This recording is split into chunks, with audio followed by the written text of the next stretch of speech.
You guys, hey guys, it's Celine. It's Wednesday, yes, because I just been to the market. Um, I wanted to share with you my general reading, as is, lots of cards. However, only these four are my actual reading. So if you type in general reading, if this is new to you and you're fascinated and interested, by all means go down this rabbit hole because it's really cool. Um, I just had a really relevant general reading for myself where I picked what you do is you pick a significator card that represents yourself or your situation or your problem or whatever it is from the deck, knowing the deck fairly well. So I used my Grimaud Marseille Tarot de Marseille cards, which come like this. It's a mini deck. It doesn't really cost that much. It's it's kind of neutral. I like decks that are neutral, and for this type of reading, where you sometimes do get 12 cards, or you have to spread out a bit more, as you can see here.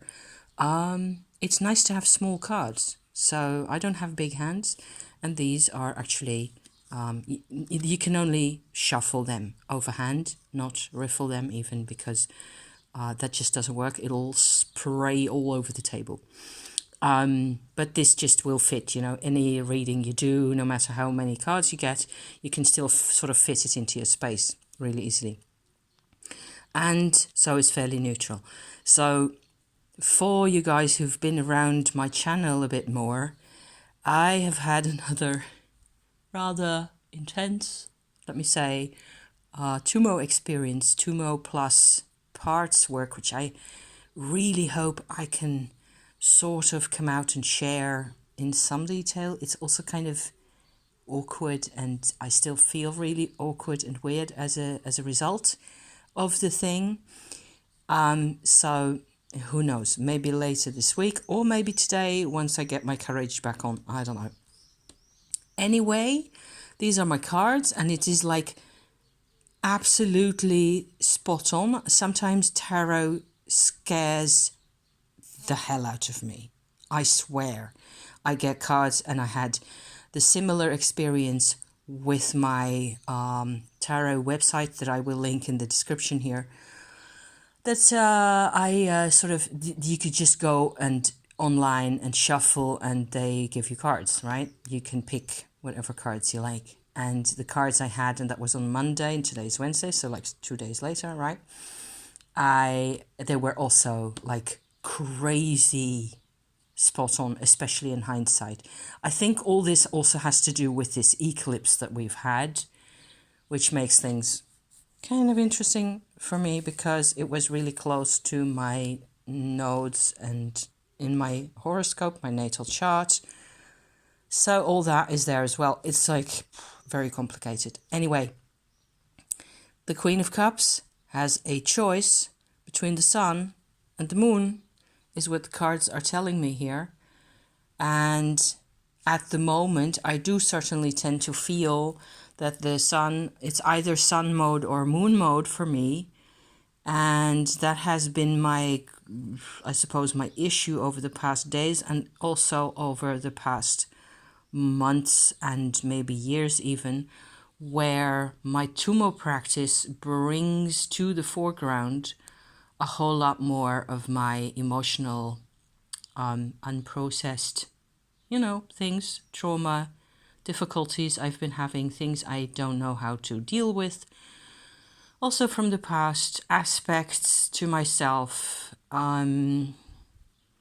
like, for example, what? Like sensitivity, like resentment, like fear.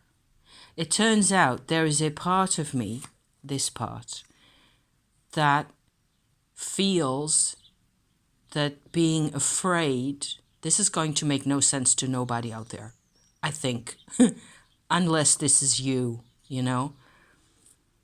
The part of me that is afraid experiences being afraid in that way as something really familiar and something that is not exactly safe, but the fearful state feels like home.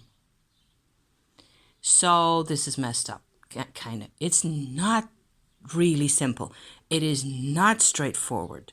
So this whole card thing with the beastie coming out of the water right there, and those two baying hounds, whatever they are, it just starts making a whole lot more sense. And then on the other hand, I have this other part of my personality, which is like the Animus part. I look at them as Animus and Anima, respectively. This is the Animus.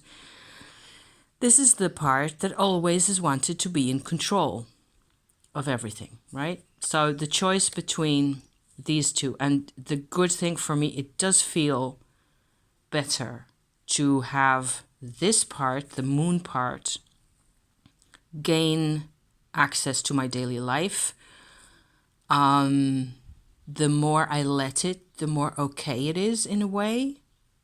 And it doesn't really, it's just that when it gets out of control, that's because it has been suppressed so long, right?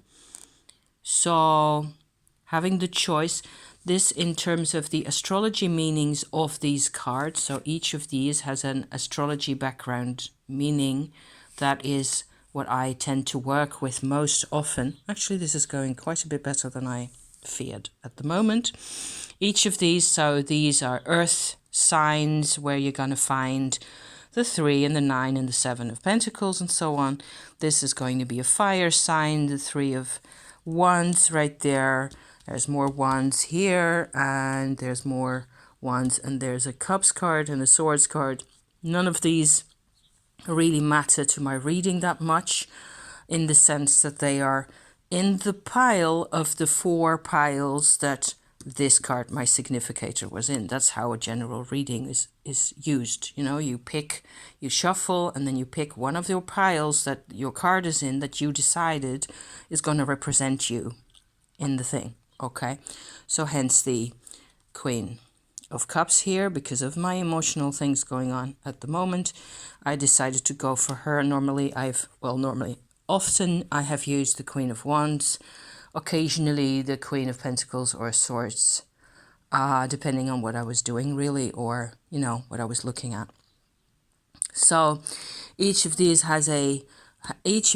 so 2, 3, 4, 2 up to 9 or 10, I should say, has a specific planetary assignment, you know, like an assignment, like a job, like a mission. So there's the 4 and the 5 of Swords. They will have 2, 3, 4 is an air sign, 5, 6, 7 is the next air sign, and so on. So I've got it all written down in my booklets here. And the 2 of Swords, funnily enough, is in astrology, it is the moon in Libra. So it's an air sign, okay? So it's not exactly the same moon as this one. It is more like your moon in a chart, okay? So there's a slight difference. It's like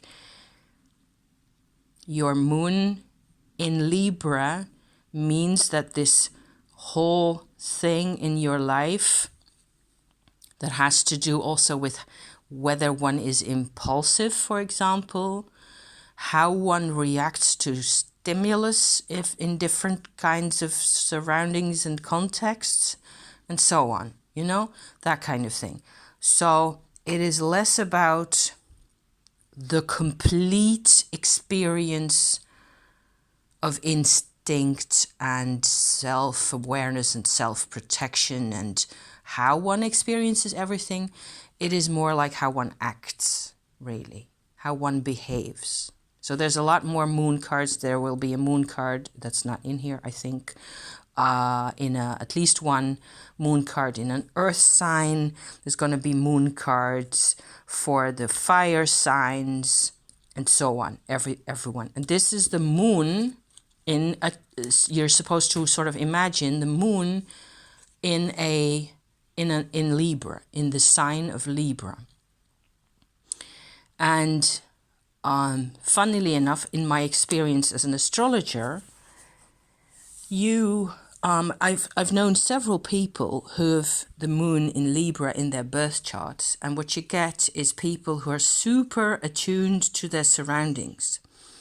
For me, my own birth chart, my moon is in Aries, which is the opposite sign to Libra. It sits on the other side of the circle of the zodiac. Like, here's Libra and here's Aries, right?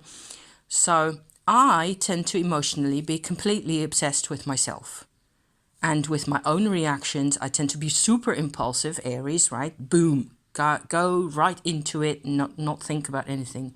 My reactions are very like instantaneous, which can be a problem. I don't mind telling you. Moon in Libra isn't like that at all. It's much more interested in what everybody else is doing, actually, than in what you yourself, what I suppose it's kind of like what you yourself are experiencing depends on what everybody else is experiencing, in a way, something like that. It certainly hinges with everybody else around you, so it takes everything into account, if possible. It will try to, at least, take everything into account. And that is what their cards are telling me to do, really. So it's not a choice. It is not a Rider-Waite kind of a card where you have one sword goes one way and one goes the other way. It is actually an advice that I get is to take both my sort of masculine daylight side and my hidden, yes, sorry for the gender confused everywhere. I'm one of them, I know. Supposedly feminine, supposedly more intuitive and all that. Kind of aside, I have to take everything into account. That's what they're telling me. They're not telling me it's a choice. They're telling me always look at everything. Look at everything, inside and outside. Don't make rash decisions, like kind of thing. So, great. Actually, that helps slightly, with all my confusion. I'm hoping to be back out soon with more intel because the process was really interesting.